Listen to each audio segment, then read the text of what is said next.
came to court today to testify against our leader. No. To testify against Biafra. To testify against Biafra. Go ahead. Yes, to testify against Biafra. So I want to just give you information that the Minister of Interior of the zoo are imprisoned in Finland here, pushing these three guys. These three guys are these Urago boys and what they call it, Chinas and Wuru. In fact, this case is not going anywhere. Our Prime Minister is coming out. That's the only information I want to pass. Everybody should be happy. What happened in the court today is very, in fact, I don't know how to say it, but I'm very, very happy. And our Prime Minister himself, I'm very, very happy. When he saw us, he just waving hand to everybody, waving hand, smiling. That's the way I know that God have done it again. He is coming out very soon. Everybody should be happy. Yes, the court sitting today has actually play you guys the video. Will be huge in that court today. So when they saw us, they were shivering. They were shivering, so they don't know where to start. And let me tell you that our financial secretary has demolished the zoo in the court when they are interrogating him. In fact, this case is not going anywhere. Our Prime Minister is coming out. That's the only information I want to pass. Everybody should be happy. What happened in the court today is very, in fact, I don't know how to say it, but I'm very, very happy. And our Prime Minister himself, I'm very, very happy. When he saw us, he just waving hand to everybody, waving hand, smiling. That's the way I know that God have done it again. He is coming out very soon. Everybody should be happy. That is all. These three saboteurs, in fact, they have disgraced themselves and the entire generation because they don't expect what happened today to happen. That is all. I'm present in court today. So that's why I want to check something there. Yeah. Wow. Thank you very much. Wow. Thank you, Machineke Mazi Udodrege. I'm happy to have someone who is presently in the court.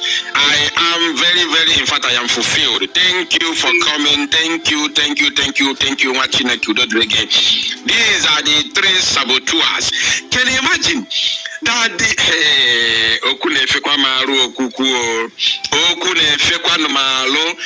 can you imagine that the Minister of Interior of the Zoological Republic of Animal Kingdom, Nigeria, who happens to be a Yoruba man, let me bring his name, hold on. The Minister of Interior of Nigeria is live in the court today, pushing Ndibo.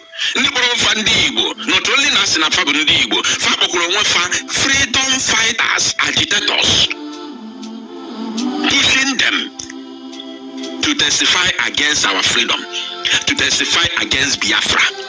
Unbelievable. Let me bring the name of that Minister of Interior. I am very, very certain he's a Yoruba man. 1 minute, please. Minister of Interior of Nigeria. Guinea. Minister of Interior.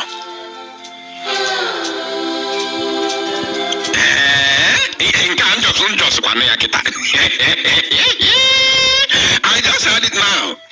The current Minister of Interior in Nigeria is Olubunmi Tuji-Ojo. Guinea. Olubunmi Tuji-Ojo is the current Minister of the Zoological Republic. Let me see if I can see his picture. Because I know that man, I know his picture. I have seen him.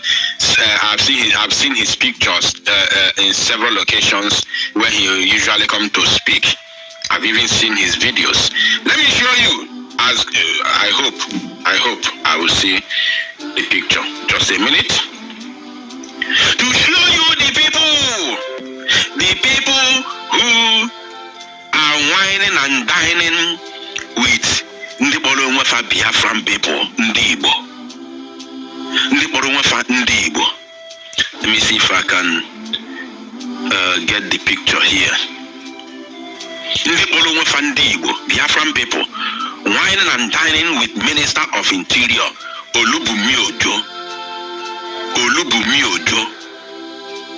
a Yoruba man, serving the zoo, is the one who is whining and dining with those that call themselves Igbo people, Biafran people, just to destroy Biafra.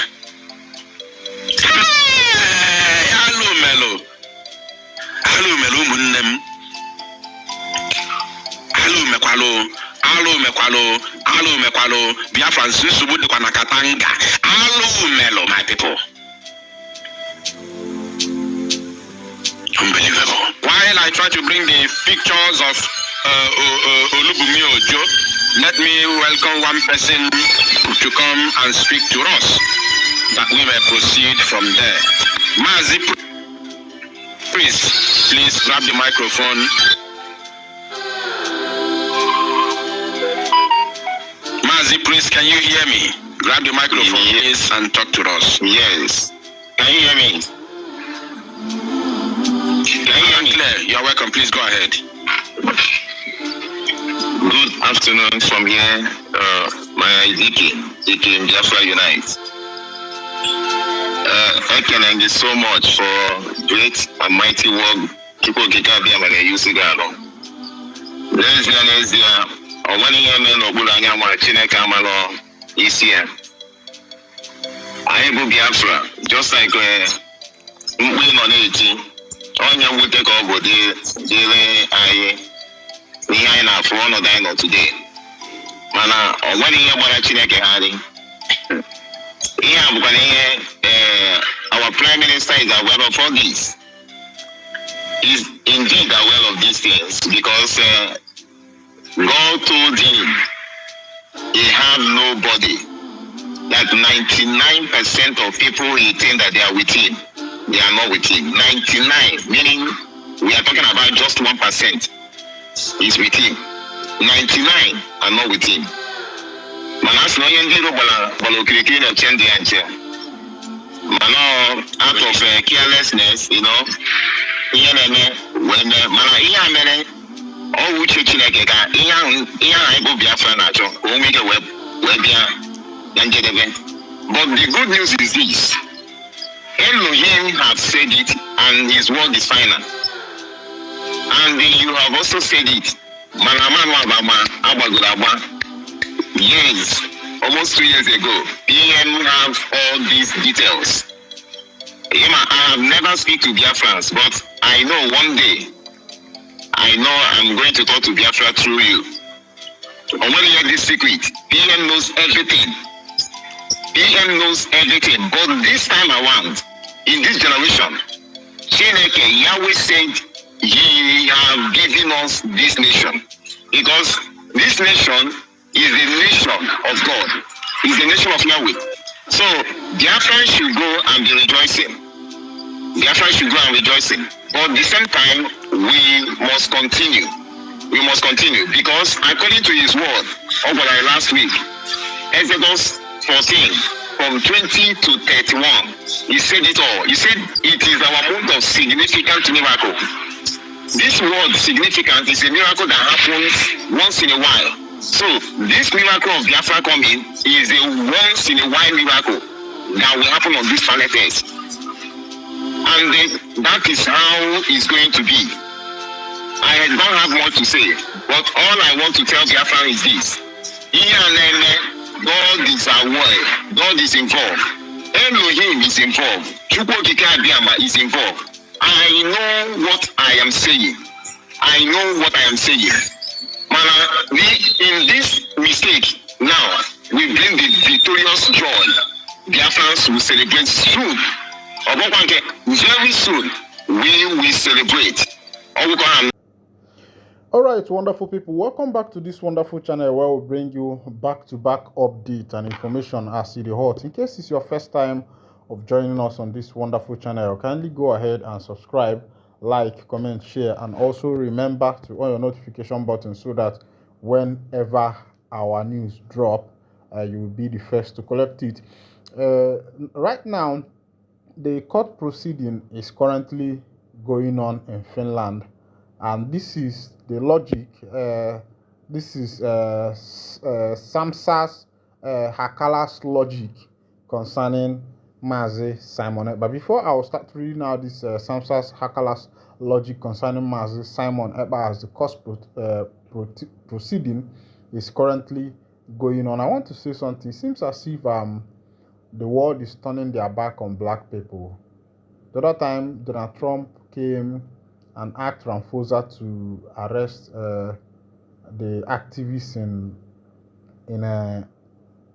South Africa.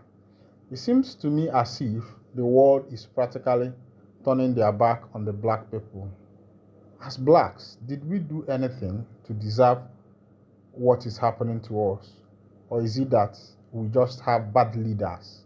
All right, let's go down to that Samsa's Hakala's logic, that His Excellency Simon Ekpa should be imprisoned for at least 6 years, not because he committed violence, but because he encouraged Biafrans to defend themselves against genocide and ethnic cleansing. He is condemned for speaking out against a regime responsible for the massacre of over 6 million Biafrans. Additionally, he is criticized for allegedly underpaying taxes on YouTube earnings, even though Finnish tax authorities have the means to assess and recover any unpaid taxes. According to Hakala's apparent at Ylutiset, at Finland government, at Alex Stope, and at Uko Stereo. Reasoning: Biafrans, being black, do not deserve the same right to self-defense and self-determination as Europeans. This is especially ironic coming from a Finnish perspective, given Finland's own history of violent struggle for independence. All right, before I continue, you need to know that Finland had a violent struggle for independence to come out from the USSR.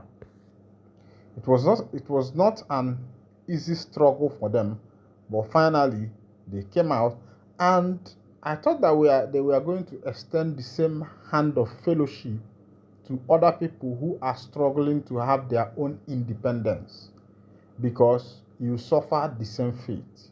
You understand what fighting for freedom is all about.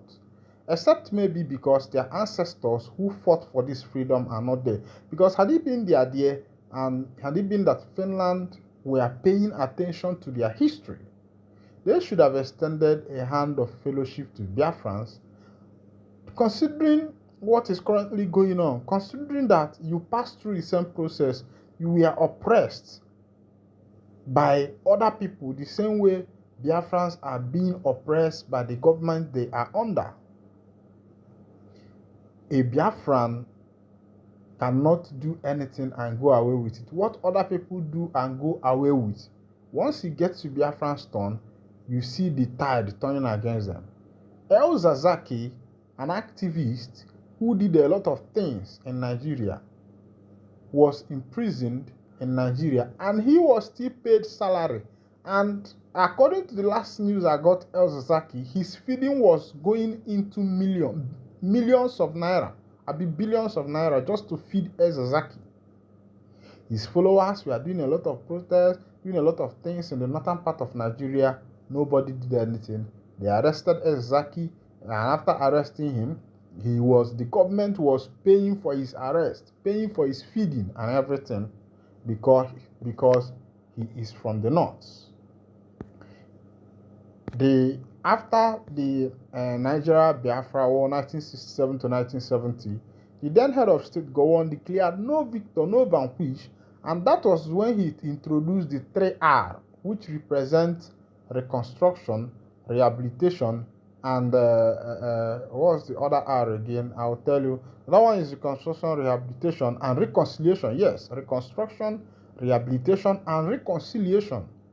And this reconstruction was not done anywhere in the southeastern part of Nigeria. It was Lagos that was reconstructed. It was the southerners and the westerners, the northerners that were rehabilitated. It was them that were still reconciled. There was no reconstruction, there was no reconciliation or rehabilitation Rather, the Igbo people who had their money in the bank were given only 20 pounds to start over again. And today, Igbos are billionaires all over Nigeria, all over the world, buying lands in choicest places in Lagos, choicest places in Abuja, choicest places in Plateau, choicest places, all these places.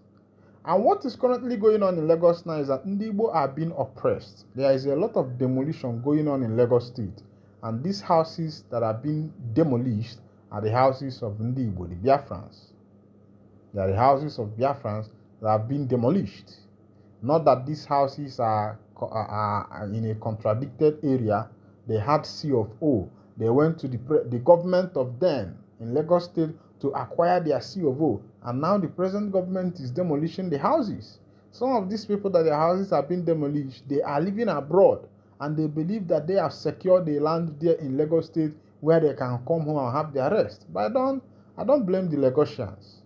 Because Igbo themselves, some of them who, especially those who are in the political arena, who are in the political echelon, who are in the political corridor, who have made themselves worthy from the wealth of Nigeria, who have made themselves worthy from the mineral resources that is coming from the Ala Biafra, they have refused to say the truth. They have refused to dance to the tune of the truth, but rather they are dancing to Slugede, forgetting that Slugede is even the more. Let's continue. By this same logic, Biafrans, having already endured slavery and decades of systematic violence, are expected to remain silent and accept a life of hopelessness, misery, suffering, because, as Nigerian media reports, according to Finland's Foreign Affairs Minister, Simon Ekpa is obstructing Finland's bilateral relation with Nigeria, particularly access to Biafra's oil and gas resources. This narrative is not only deeply unjust, it is morally indefensible. Is Finland still considered the most racist country in the European Union? Are you seeing what is going on? So what Finland is fighting for is their share of oil in Nigeria. Is their share of oil so that they will not lose the oil that they are getting from Nigeria, and they are fighting for this because they don't want to lose out. They want to maintain the relationship. You need to understand that part of this relationship you see in the world going on in the world power is not as a result because of likeness, as a result of favoritism. It's as a result of what these big nations can get from Africa. Look at Burkina Faso,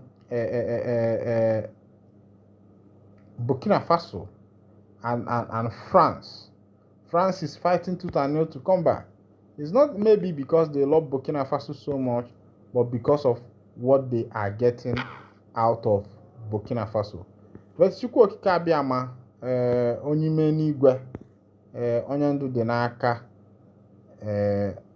has always kept fighting for Igbo. Alright, today, 7 years ago, famous reggae singer Oseloka Onwubuya, popularly known as Raskamonio, passed away. He hailed from Onitsha, Olona in Delta State. These are people who spoke up concerning what Igbo are passing through today. And we believe that very soon it is going to come to an end. When Trump came into office, people thought that with his power, he is going to, protest for the Biafrans, talk about Biafrans and make sure that Biafrans are free. But he never said anything. And today in America, it has not been easy for Americans. There is riot everywhere, as America of today. Alright, this is where I'll be winding down the course, and if this is your first time of joining us, kindly go ahead and subscribe, like, comment, and share. Thank you for listening, and God bless you.